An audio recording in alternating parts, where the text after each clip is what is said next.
ನಮಸ್ಕಾರ ಸ್ನೇಹಿತರೆ, ಎಲ್ಲರಿಗೂ SN ಕನ್ನಡ ಚಾನೆಲ್ಗೆ ಸ್ವಾಗತ.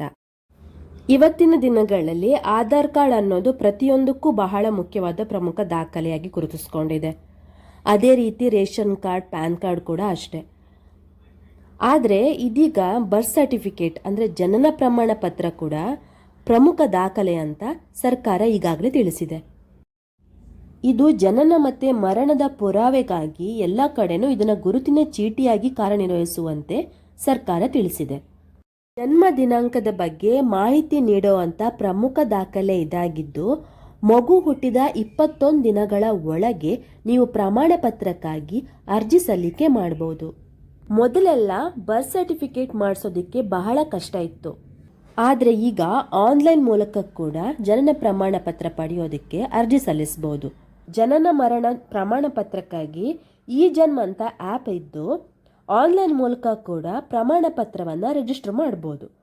ಹಾಗಾಗಿ ಈಗ ಸುಲಭವಾಗಿ ಮನೆ ಬಾಗಿಲಿಗೆ ಸ್ಪೀಡ್ ಪೋಸ್ಟ್ ಮೂಲಕ ಅರ್ಜಿದಾರರಿಗೆ ಜನನ ಮರಣ ಪ್ರಮಾಣ ಪತ್ರ ಸಿಗುತ್ತೆ. ಮಕ್ಕಳನ್ನು ಶಾಲೆಯಲ್ಲಿ ದಾಖಲಾತಿ ಮಾಡೋದಕ್ಕೆ, ವಾಹನ ಚಾಲನಾ ಪರವಾನಗಿಯನ್ನು ಪಡೆಯೋದಕ್ಕೆ, ಸರ್ಕಾರಿ ಉದ್ಯೋಗವನ್ನು ಪಡೆಯೋದಕ್ಕೆ, ಪಾಸ್ಪೋರ್ಟನ್ನು ಪಡೆಯೋದಕ್ಕೆ, ಮತದಾರರ ಪಟ್ಟಿಯಲ್ಲಿ ನೋಂದಣಿ ಮಾಡೋದಕ್ಕೆ ಕೂಡ ಈ ಜನನ ಪ್ರಮಾಣ ಪತ್ರ ಅನ್ನುವಂಥ ಪ್ರಮುಖ ದಾಖಲೆ ಬೇಕೇ ಬೇಕು. ಇದನ್ನು ಪಡ್ಕೊಳ್ಳುವ ಬಗ್ಗೆ ಕೂಡ ಸರ್ಕಾರ ಮಾಹಿತಿಯನ್ನು ನೀಡ್ತಲೇ ಇರ್ತದೆ. ಶಾಲೆಗೆ ಪ್ರವೇಶ ನೀಡೋದಕ್ಕೆ ಡ್ರೈವಿಂಗ್ ಲೈಸೆನ್ಸು ಮತ್ತು ವೋಟರ್ ID ಸೇರಿದಂತೆ ಅನೇಕ ಕಡೆಗಳಲ್ಲಿ ಇನ್ಮುಂದೆ ಬರ್ತ್ ಸರ್ಟಿಫಿಕೇಟ್ ಒಂದನ್ನೇ ದಾಖಲೆಯಾಗಿ ಬಳಸಬೇಕು ಅಂತ ಸರ್ಕಾರ ಈಗಾಗಲೇ ಆದೇಶವನ್ನು ನೀಡಿದೆ.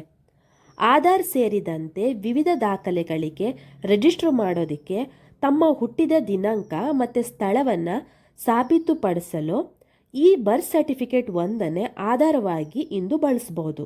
ಉದಾಹರಣೆಗೆ, ನಿಮ್ಮಲ್ಲಿ ಬರ್ತ್ ಸರ್ಟಿಫಿಕೇಟ್ ಇಲ್ಲ ಅಂತಾದರೆ ನೀವು ಹುಟ್ಟಿದ ಸಂದರ್ಭದಲ್ಲಿ ಪೋಷಕರು ಈ ಬಗ್ಗೆ ನಗರಸಭೆ ಅಥವಾ ಸಂಬಂಧಿಸಿದ ಇಲಾಖೆಗಳಲ್ಲಿ ನಮೂದು ಮಾಡಿಲ್ಲ, ನೋಂದಣಿ ಮಾಡಿಲ್ಲ ಅಂತಾದರೆ ಮೊದಲು ನೀವು ನಗರಸಭೆಗೆ ಒಂದು ಅರ್ಜಿಯನ್ನು ಸಲ್ಲಿಸಬೇಕಾಗತ್ತೆ. ಆಗ ನಗರಸಭೆಯವರು ತಮ್ಮ ಯಾವುದೇ ರೀತಿಯ ಜನನ ದಿನಾಂಕದ ಮಾಹಿತಿ ನಮೂದು ಇಲ್ಲ ಅಂತ ಸಲ್ಲಿಕೆ ಮಾಡಿದಲ್ಲಿ ನ್ಯಾಯಾಲಯಕ್ಕೆ ಈ ಬಗ್ಗೆ ಅರ್ಜಿ ಸಲ್ಲಿಸಿ ನಿಮ್ಮ ವೋಟರ್ ID, ಆಧಾರ್ ಕಾರ್ಡ್ ಇತ್ಯಾದಿ ಅಗತ್ಯ ದಾಖಲೆಗಳನ್ನು ನೀಡುವ ಮೂಲಕ ವಿಚಾರಣೆ ಆದ ನಂತರದಲ್ಲಿ ಕೋರ್ಟ್ ನಿಮಗೆ ಆದೇಶ ನೀಡಿ ಸಂಬಂಧಪಟ್ಟ ಇಲಾಖೆಗೆ ಮಾಹಿತಿಯನ್ನು ನೀಡುತ್ತೆ. ಒಂದು ವೇಳೆ ನಿಮ್ಮಲ್ಲಿ ಬರ್ತ್ ಸರ್ಟಿಫಿಕೇಟ್ ಮಾಡಿಸೋದಕ್ಕೆ ಯಾವುದೇ ದಾಖಲೆಗಳು ಇಲ್ಲದೇ ಇದ್ದರೆ ಈ ರೀತಿಯಾಗಿ ಮಾಡ್ಬೋದು.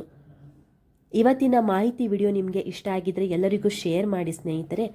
ಮುಂದಿನ ವಿಡಿಯೋದೊಂದಿಗೆ ಮತ್ತೆ ಭೇಟಿಯಾಗೋಣ. ಧನ್ಯವಾದಗಳು.